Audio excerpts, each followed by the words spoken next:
রে ভাইয়া আমিও গাব গাছ গা কোন মই আমরা কইলেন যে আমনো বাড়ি তো নিয়ে দি আনেন মোড়ত নেই মুরব্বির গাছ মুরব্ব হ্যাঁ মোড়ত বাড়া সামনে মোড়ে গাছ বুঝি তো আর আমরা যে হাড়ি খাইতে আরমনি হ্যাঁ হাড়ি খাইতে আরমনি না ভারে খাইতে হইলি হ্যাঁ খাদ্য বললে খাদ্য নি ন এটা খাইতে না আবার আর্মির তুমি লাইসেন্স বানান পড়বো কি কয় না আর্মি এরিয়া তার ডাক গাড়ি খাইতে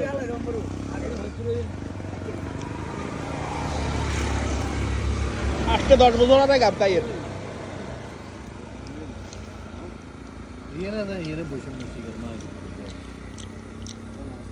এত সুন্দর ওগা হোলা কিন্তু হেতারে কি গাব দেন না বাইরে হেতার টিয়া ন দিলে আই দিউম তা আর পক্ষ দিলে হেতারে গাব দেন তাড়াতাড়ি হেতারা অবিশ্বাস করার মতো কিছু নাই সত্য অনুযায়ী টিপু সত্য অনুযায়ী হাতে কইছে গা ভিয়ে খাইলে তোরে না ঘটনা হলো এমিয়া গাব ছিলে আর মানুষেরা দেয় কিন্তু তোরে দেয় না কিনলে তোরে বিশ্বাস করতে পারে না তুই যে টিয়া দিবি বাউরে তুই গাড়ি কেন লইবার হরে অনকা ভিডিও করো না তোর